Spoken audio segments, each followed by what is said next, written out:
Have a pleasant drive, a tremendous drive. Really, some folks even say a beautiful drive.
Miles, turn to the loony left. Turn to the loony left.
In 0.1 miles, turn right.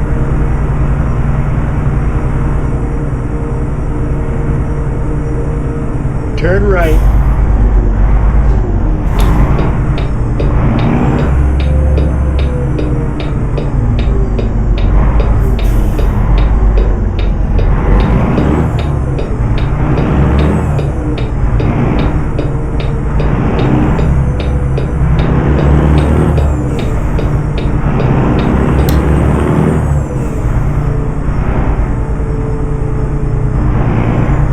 In 0.1 miles, turn to the loony left.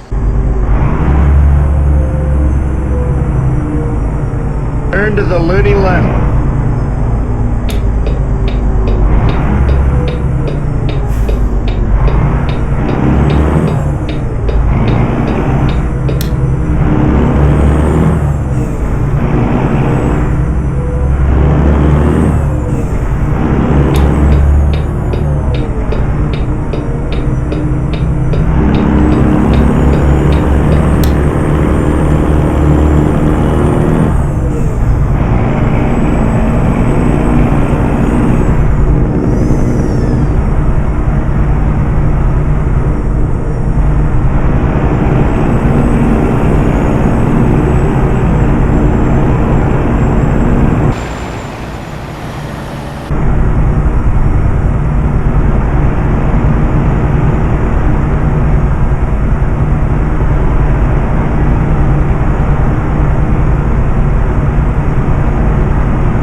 Speaking to the BBC's Paul Njie, he began with this assessment of the security situation in his country. Somalia has a very serious challenge of security because we're fighting both Al-Shabaab and ISIS in two different areas. And Al-Shabaab and ISIS are the most notorious terrorists in the world today. Our challenge now is building an army and at the same time fighting on the other hand. So in the last 3 years, we have achieved significant success and progress. Most of the towns and cities has been liberated from Al-Shabaab, but still, they still operate in the rural area. Al-Shabaab is weak, but compared to their past, but still they are a very serious challenge to the security of the country. Well, you have lost territory to Al-Shabaab in recent months, and your critics say that your government does not have a clear strategy to defeat them. What do you say to that? Traditionally, Al-Shabaab was fought with military only. When we come to the office, we have operated many other fronts, ideological war against Al-Shabaab. Major scholars in Somalia told the people that what Al-Shabaab is doing are un-Islamic. So that is the military and the ideological. The third front was fighting, financing our terror. We have closed so many accounts in banks, in the mobile money. But the reality still remains that Al-Shabaab continues to gain territory while the strategies are in place. In war, we lose battlefields, we gain battlefields. Compared to the 80 locations that has been taken back from Al-Shabaab in 2 years' time, there is no indication that Al-Shabaab is stronger than it was 2 years ago.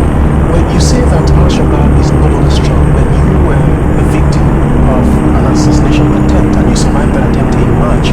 How was that for you? I want to tell you, for the last 2 years, Al-Shabaab has attempted me 5 times because they believe the switch that they can off the war against them is assassinating the president. In June, the Trump administration issued a travel ban to several countries, including Somalia, and they described your nation as a quote terrorist safe haven. Is this a fair portrayal of your country? I completely disagree. A safe haven for terrorists is where the terrorists are challenged. Did you express your disapproval to President Trump? I disapprove the term that Somalia is a terrorist safe haven. I disagree and I disapprove that. Somalia is now a non-permanent member of the UN Security Council. It's the first time since 1972. What does that mean for you and how are you leveraging on this? That's proof that Somalia is progressing. We have been lifted the arms embargo on Somalia after 2 years. We have been given the debt relief of almost $5 billion. And we have accepted in many organizations, the East African community, like the United Nations Security Council. That itself is a proof that Somalia is defeating Al-Shabaab. Somalia's President Hassan Sheikh Mohamud speaking to Paul Njie. Returning to Donald Trump, a US jury has convicted a man of attempting to assassinate the president in the run-up to last year's election. Ryan Ruth was accused of planning a sniper attack at a golf club. After the guilty verdict was read out, the 59-year-old reportedly tried to harm himself. Our correspondent Arunade Mukherjee has been following the case. This was last September. Donald Trump was golfing at his club in West Palm Beach, Florida, when Ruth was spotted in the bushes by a U.S. Secret Service agent at the property's perimeters. Mr. Trump never came into contact with Mr. Ruth, but federal prosecutors had said that Ruth fired on the agent and then fled before being apprehended later. Now, agents with the FBI had found a weapon with a scope and an extended magazine in the area where Mr. Ruth had been hiding. They had also found documents with a list of events where Donald Trump had appeared or was expected to appear in the coming months.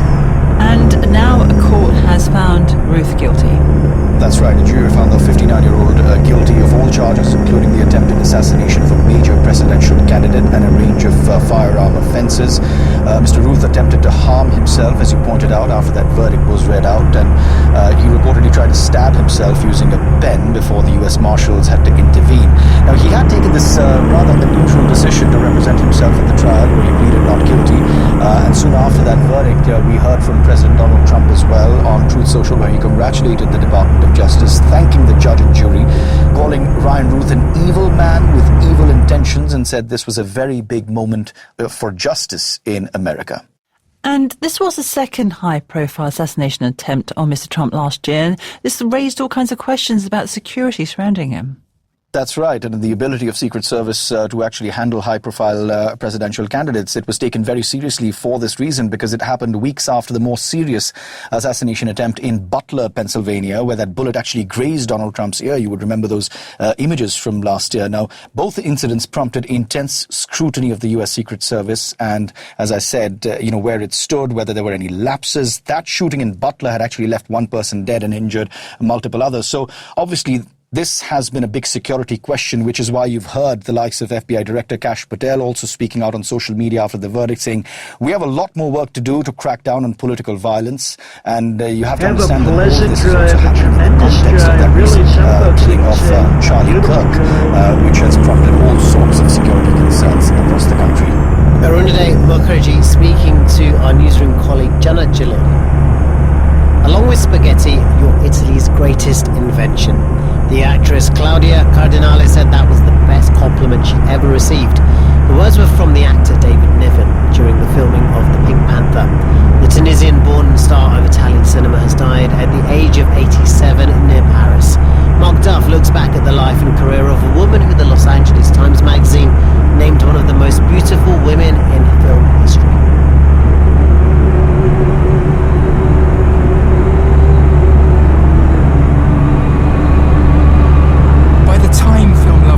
Sight of Claudia Cardinale emerging into the bleak desert landscape of Once Upon a Time in the West, there was no doubting her star quality.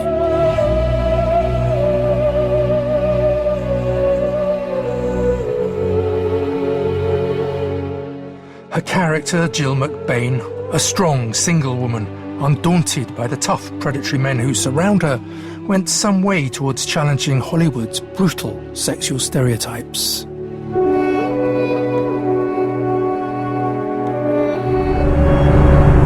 Though she was undeniably beautiful, Italy's answer to her French friend, Brigitte Bardot.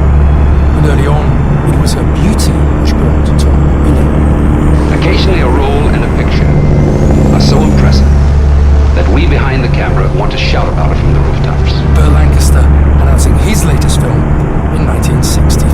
The film is The Lemon. The beautiful Claudia Cardinale and Alain Delon are also starred, under the masterful direction of Gioacchino Visconti.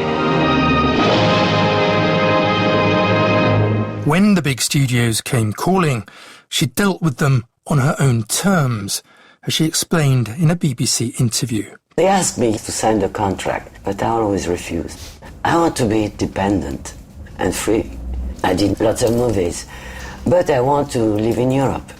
I just wonder whether you felt there was a danger, being a beautiful woman, actor, of being typecast, pigeonholed, packaged for your sexuality and nothing else. Yeah, I always refuse to do scenes naked.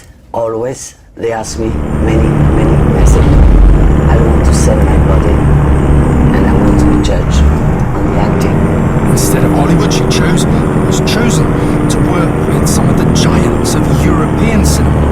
The German Werner Herzog, and two of the greatest of all Italian directors, Visconti and his stylistic opposite, Federico Fellini. Oh, it was fantastic with Federico. And the funny thing is, with Visconti, it was impossible to speak and to smile. Nothing. Silence. With Federico, everybody had the telephone and speaking and laughing, because if it was silent, he couldn't create. That was Federico. He was a magician. It could all have been so different. She was born to Sicilian immigrants in Tunis, was talent spotted at a beauty contest that she'd won without even entering, and shrugged off the early attention of filmmakers. When they asked me to do cinema, I refused for a long time. And the more I said no, the more they insist. It's like when a boy, it's coming. And you say yes immediately, it goes away. Behind the throaty chuckle, there was sadness too. She was raped young, kept the baby, but was encouraged to keep his birth secret for years by pretending he was her young brother. All this for fear it would damage her fledgling career. Perhaps that experience lay behind her work in later life on women's rights for the UN. She empathised too with the suffering of migrants making the dangerous voyage across the Mediterranean from her place of birth in search of a better life. And her work rate, her energy was phenomenal. As she put it herself, if you give up, it's the end. You have to fight all the time. Mark Duff on the life of Claudia Cardinale. You've been listening to the newsroom from the BBC World Service with me, Uncle Desai. Reminder of the main news. Ukraine's President Zelensky says there's been a big shift in Donald Trump's position on the war with Russia after the US President described Russia as a paper tiger and said Ukraine could take back all the territory it has lost. And in Taiwan, 14 people have been killed after a lake burst its banks as a powerful typhoon crosses the region. And as we just mentioned, one of the greats of Italian cinema, Claudia Cardinale, has died. Thanks ever so much for listening to the program. From myself and the team, have a lovely rest of your day. Distribution of the BBC World Service in the United States is made possible by American Public Media, producer and distributor of award-winning public radio content, engaging audiences, creating meaningful experiences, and fostering conversations. APM, American Public Media. With support from LHH. LHH believes that recruitment doesn't have to feel cold through craft, care, and passion. It can be beautiful. Learn more at lhh.com/beautiful. Support for Public Radio Tulsa is provided by Ninth Mosaic Cremation, serving Tulsa for over 85 years. Ninth Mosaic offers comprehensive, simple cremation services. More at 918-742-5556. Ninth Mosaic, simple, respectful cremation. This is listener-supported public radio from the University of Tulsa. Public Radio 89.5, KWGS HD1, Tulsa. This is the BBC World Service, and after the news, the global story. The tech giant Apple launched its latest iPhone with a promise to make more products in the US. But after decades of relying on Chinese manufacturing, that pledge is going to be tough to keep. Take China out of the equation, there's no iPhone next year. Probably not the year after either. Certainly not in the volumes that Apple builds them in. Join me, Tristan Redman, in 2 minutes. BBC News, I'm Uncle Desai. Hello. Ukraine's President Zelensky has said there's been a big shift in President Donald Trump's stance on the war with Russia after the US President mocked Russia as a paper tiger and said Ukraine could reclaim all lost territory. Mr. Zelensky welcomed their new closeness. Earlier, President Trump delivered a blistering speech to the United Nations General Assembly, telling European countries they were going to hell if they didn't stop mass migration. Mr. Trump also dismissed UN climate predictions as the greatest con job. France's President Emmanuel Macron said he would meet with his Iranian counterpart in New York on Wednesday to discuss Tehran's nuclear program. He warned that stringent UN sanctions could be reimposed on Iran. US comedian Jimmy Kimmel is about to return to his talk show after his suspension over comments on the murder of the right-wing activist Charlie Kirk. Disney, who owns the ABC network, has defended him, though some ABC affiliates have refused to reinstate the comedian. Colombia's President Gustavo Petro told the UN a criminal case should be opened against Donald Trump over US strikes on Caribbean boats, killing at least 14 people in what UN experts called extrajudicial executions. Washington insists the strikes were part of an anti-drug operation targeting vessels linked to Venezuela. Somalia's President Hassan Sheikh Mohammed says militant group Al-Shabaab has tried to kill him several times in the last couple of years, but insists the group is weakened. Analysts disagree, citing its gains. In Taiwan, 14 people have been killed after a natural barrier lake burst its banks following the passage of a powerful typhoon. Super Typhoon Ragase is also expected to bring hurricane-force winds in Hong Kong. And the Booker Prize shortlist has been announced. The 6 finalists include 3 Americans, an Indian novelist, a British author, and a Hungarian-British writer. The winner will be announced in November. BBC News. So Asma, what have you got for us? So have you heard about the new iPhone, the iPhone 17? I have not. So you're not keeping track? I stopped paying attention to that a while ago. Yeah, I will say, there's not been a whole lot of excitement about this new phone. But there is one tiny detail that might mean a lot politically. Okay. On the back of the box, particularly the ones that are being sold in the United States, it might not read assembled in China.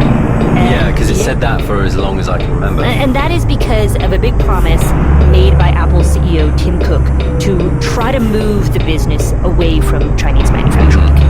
To where? Well, to this point, he actually brought up this very idea when he visited the White House just last month to talk about. Did you hear this? I mean, I'm aware that this event happened, but I was also mostly aware that it was really awkward when it did, so I didn't watch it. I'm gonna play it for you. Okay, I will watch it for you, Asma, and for professional reasons. This afternoon, we're pleased to welcome to the White House one of the great and most esteemed business leaders and geniuses and innovators anywhere in the world, Apple CEO Tim Cook. It's an amazing job. What are we actually looking at here? I'll interrupt my own speech by you might show them a little bit about the product that you're going to be doing in Kentucky, Tim.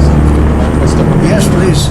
So Tim Cook has got a box. It looks a bit like an iPad box, and he's taking out a sort of glass disc. Oh, and there's a base for it. It looks like a gold ingot. Yes, he says it's 24 karat gold. What is that? He's giving him an award. Congratulations. Thank you very much. It's fantastic. And what's the award for exactly? It is unclear, but it came with a commitment to make more stuff, a lot more of its stuff, they say, in the United States. Today, Apple is announcing that it will invest $600 billion, that's with a B, in the United States over the next 4 years. That's $100 billion more than they were originally going to invest. And this is the largest investment Apple has ever made in America and anywhere else. The thing that's been on my mind, Tristan, is I've been reading this book called Apple in China, and it explains how incredibly complicated and costly it would be for Apple to actually shift its manufacturing out of China and, say, back to the United States. Because they make almost everything that they make in China, right? Yeah, they make a lot of things in China, and what I learned in this book, though, is that China appears to be benefiting more from the relationship than Apple is. And so today on the Global Story, how Apple created a big vulnerability for itself in China and possibly for the whole US economy.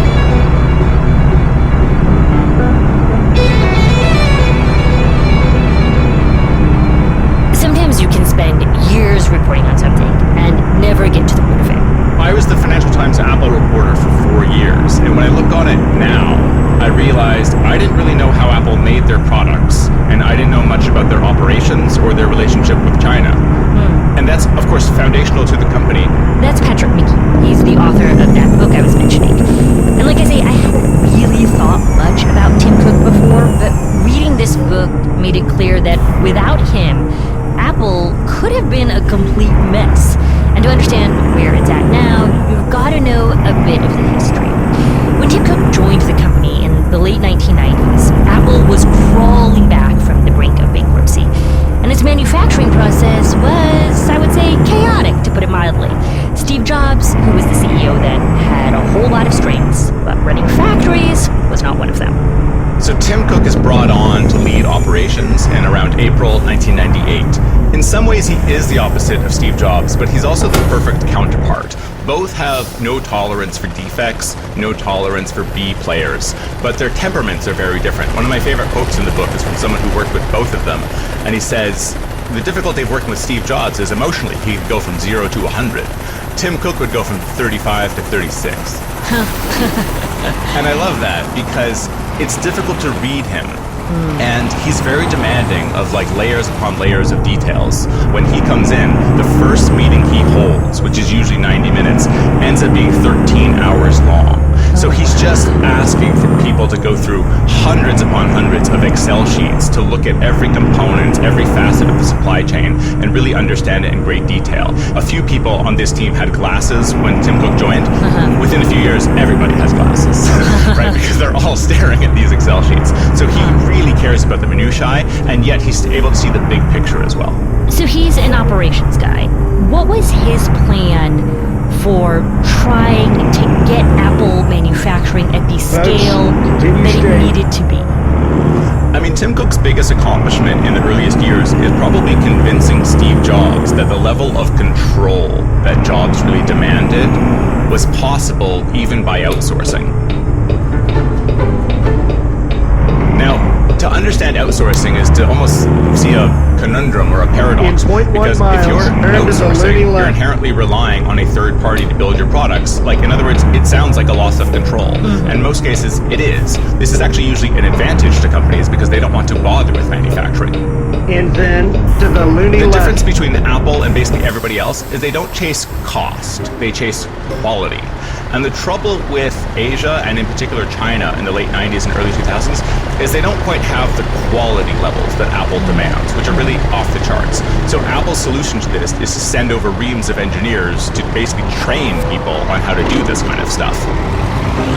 And as the years go on, it just becomes clear that China is willing to work harder, introduce policies that are tailor-made for the likes of Apple, and build factories and build suppliers and have a dynamic labor force that just outcompetes everybody. So they end up training an extraordinary amount of people year in, year out, such that since 2008 they've now trained 30 million people. And so what you have, with really no direction or decision being made at the top level of Apple, is that everything begins to consolidate into China. At the point you get to by the late 90s, early 2000s, and I'm going to quote you here because I thought this was such a striking line. You write, "The meeting of the minds between Steve Jobs and Johnny Ive had made Apple products unique, but it was Tim Cook and Terry Guo who would ensure they were ubiquitous." Terry Guo. He's the founder of Foxconn, which is the company Apple eventually outsources most of its manufacturing to. Tell me about him. Why do you see him as being just so critical to Apple's growth? Terry Guo is the most consequential contract manufacturer of all time. You could really think of him as the Henry Ford of Asia. And he knows Tim Cook. Terry is the first person to really understand that the challenge is an opportunity. Because if you can please Apple, you can please anyone. And Foxconn just sort of emerges as the perfect partner that will move heaven and earth to respond to Apple's demands like no other contract manufacturer will.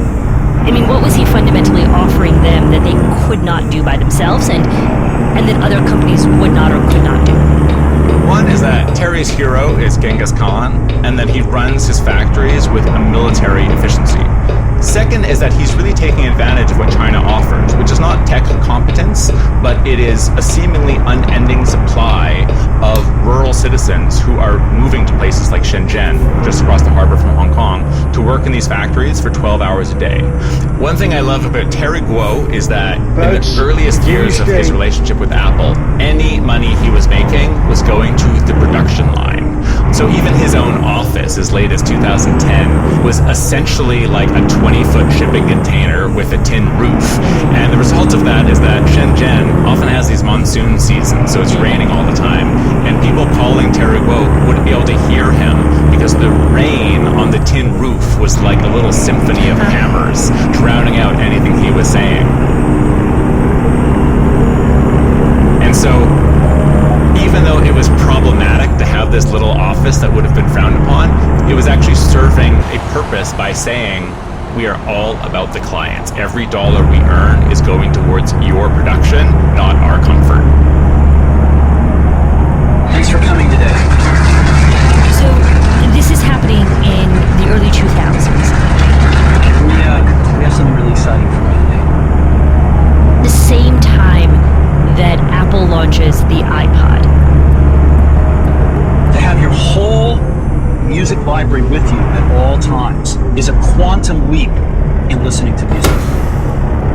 So by 2001, two major things happen. One is that Steve Jobs comes on stage and introduces an all-white product and says, "This amazing little device holds 1,000 songs, and it goes right in my pocket." And China enters the World Trade Organization.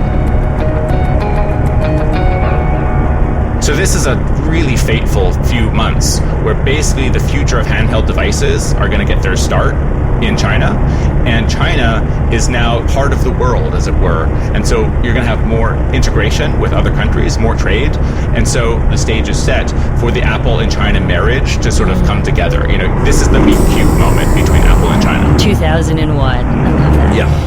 So how does the iPod as a product cement the relationship with Terry and with Foxconn for Apple? I mean, I have this great anecdote where the head of hardware, John Rubinstein, is with Terry Guo in China, and Terry Guo points to to a field of garbage and he says, there's your factory. And this is about 8 or 9 months before he's going to be developing the iPod Nano. And John Rubinstein nearly has a panic attack because he's just looking at a field with nothing in it. And this is where Terry really demonstrates what Westerners come to know as China speed or Shenzhen speed.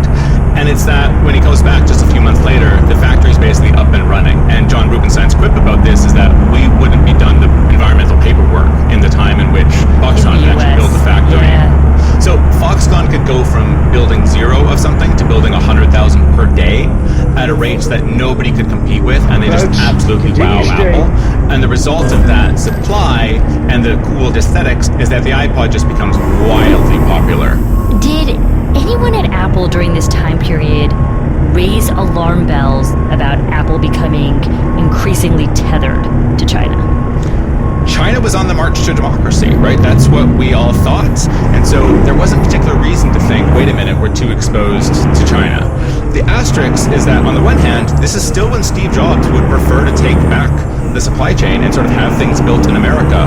But what is demonstrated in these years is like, that's just not going to happen. Like, it's just not cost competitive. It's not going to make sense. And China on the world stage is not really considered a threat. And it's all running so smoothly that they just have a get it done mentality. But they do have people like Tony Fadell, who's known as like the pod father, you know, the godfather of the iPod, saying this is too much exposure to China when everything's moving there. Now, I don't think he's necessarily thinking in a geopolitical sense, but it's just that in supply chain 101, you'd say you don't put all your eggs in one basket. The fact that China's going to go in an authoritarian direction, that's not really on anybody's horizon. Up next, China turns the tables on Apple. And then, folks, continue straight. Patrick, this relationship seems so mutually beneficial for Apple and Foxconn. Was it indeed actually mutually beneficial for both of these companies? Yes, absolutely. I mean, the marriage of Apple and Foxconn, and I think you could say for Apple and China as well, is really the marriage of skill and scale. But what basically happens is that when Xi Jinping comes into power in 2013, he basically hardens the stance against Apple. He doesn't want China to be a forever haven of low-value assembly. He views Apple as this exploitative company that is sort of taking from China and not giving back. And this is a policy that he calls in China for China, and so he makes increasing demands that Apple allow China to move up the value chain and win more orders at the expense of multinationals operating in China. Apple, by that point, is so wedded to the country that they don't really have a counter move to take, and so what you have is the rise and rise of more and more Chinese companies within the Apple supply chain. So it goes from being deeply multinational to more and more Chinese over the last 12 years. So Apple had been facing extreme pressure from the Chinese government.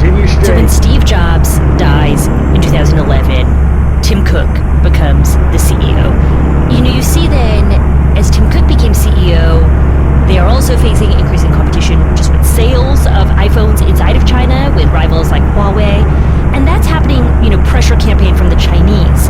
But I think what's really interesting to me about the last few years, several years at this point, is that Apple is also beginning to face pressure from the US government. I mean, my background is I cover American politics. I remember in 2017, Donald Trump started his first term in office, and he campaigned rigorously against China and campaigned on the idea of making more things in America, an America First promise. How does that criticism from the American government begin to affect Apple?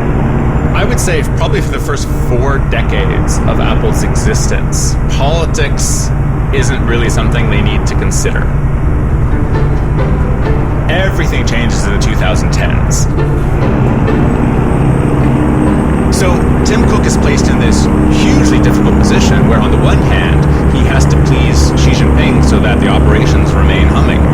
And he also somehow has to placate Donald Trump, who's running on the America First platform and basically wants the supply chain to be in America. Something that if you know enough about supply chains, you realize basically is impossible. And yet Trump's not the sort of person you can just say it's impossible to, right? So that's why you have Tim Cook in the first term promising to build big factories in America, which never really panned out. is to say, Tim, you got to start doing it over here, and you really have. I mean, you've really put a big investment in the country. We appreciate it very much, Tim Apple. Folks, continue straight. And so none of these factories you're saying actually materialized that he promised to make in the United States during President Trump's first term? The reality is that nothing happened, but the optics did happen. And I think for the Trump White House, sometimes the optics are enough. I'd like to thank everybody for coming and joining us, and I'd particularly like to thank President Trump. And the most famous example of this is November 2019. Tim Cook basically shows Donald Trump a production line in Texas of Mac Pros being built. It's an example of American design, American manufacturing, and American ingenuity. And basically just leaves journalists like me in a huff, because the factory isn't an Apple factory. It's a company called Flex, and they've been building the Mac Pro since 2013, so it's the sixth year No way, interesting. of production. And not only that, but it was a fiasco. It wasn't a sign of American manufacturing being reinvigorated. It was actually a sort of all the evidence you needed as to why Apple would never, without the political pressure, be building in America. And in fact, the only way the Apple Pros actually ended up getting made in Texas was that they flew in a bunch of Foxconn workers, Chinese workers from China that Apple had trained, and they essentially took over the factory to get it all done. Are you for real? So Chinese employees came here to the U.S. to carry out the task, to get it done. That is wild story. So here we are in September of 2025. Turn to the loony left. And, we've seen President Trump take this really tough tone again towards China. And sometimes I think even show that he's displeased with Apple. I recall in the spring following the tariff news, Tim Cook announced that they were going to make more iPhones in India. And then President Trump, he said, I have a little problem with Tim Cook. Do you remember that? Yes.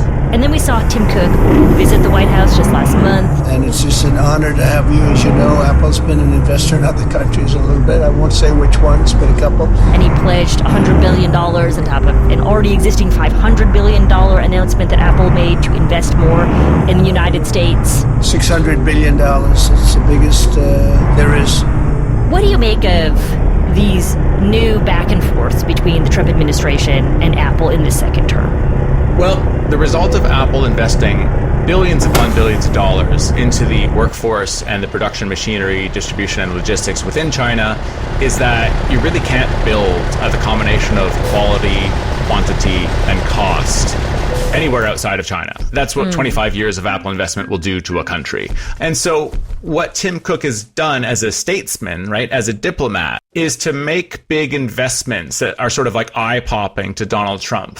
But the thing is, when you talk to Apple operational people, they have no idea where this math comes from. I mean, if you think of something like the CHIPS Act, which is Joe Biden's policy of bringing chip fabrication back to America, there's a big numbers there. I believe TSMC, the Taiwanese chip maker, has invested $165 billion in facilities in Arizona. But the thing is, you and I can fly there, Asma. We can go to Arizona. We can see major fabs. Yep. Yeah. Apple, since 2017, has made 4 major pledges for American spending and investment, and they total $1.38 trillion. Okay, so roughly 10 times more than what TSMC has invested. Where are we flying to? Where's the factory that you and I are going to go check out and see, oh my gosh, this is world leading? It just doesn't exist. So when you go into the nitty-gritty details, Apple will say things like they're investing $2.5 billion into Corning, which has been the glass maker for the iPhone since 2007. I don't know that that's some major big investment, and $2.5 billion certainly doesn't explain much in a $100 billion announcement. So certainly some things are happening in America, but all roads lead through China. I mean, just to give you a number that Tim Cook will give, especially when he's in China, the number of people working for Apple in China is 3 million. That's per year. And the number of employees in America responding to demand from 1.4 billion people in China is somewhere between 1 million and 2.6 million, according to different estimates. So it just boggles the mind that one corporation has more of an impact on job creation in China than all of China has on America. You wrote in the book that quote, it's not merely that Apple has exploited Chinese workers, it's that Beijing has allowed Apple to exploit its workers so that China can in turn exploit Apple. And then you went on, and China wouldn't be China today without Apple. What do you mean? That's the crux of the book. If it were so obvious that Apple was just exploiting Chinese workers, which has really been the standard narrative about Apple in China over the last 20 years, well, why would an authoritarian government continue to allow that to happen? And the answer, probably feeling obvious in retrospect, is technology transfer. That Apple is there training and teaching and supervising and auditing and installing machinery worth billions of dollars in so many production lines that of course it is worth it to have Apple in your country. Because if you have Apple's production in your country, they are training up millions of people to get it done. So the sort of quid pro quo is that Apple gets this world-leading production and is able to build more than 200 million iPhones a year, and they've become the world's most valuable company until a few months ago through that relationship. But what China is getting out of it, I think arguably, and especially for the long term, is more. In other words, take China out of the equation, there's no iPhone next year. Probably not the year after either. Certainly not in the volumes that Apple builds them in. But take out Apple from China, well, China still has Huawei, Xiaomi, the supply chain. I mean, there's so much that China has gotten out of this relationship, and I worry that it's played an instrumental role in building China into a peer rival of the United States.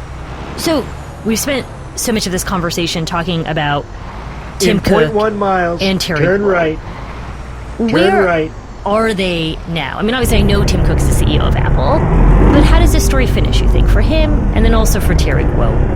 So Terry Kuo has since retired from Foxconn. And remember that Foxconn is Taiwanese. And so Terry has tried to become a politician, and he's run for the presidency of Taiwan twice, but hasn't made it.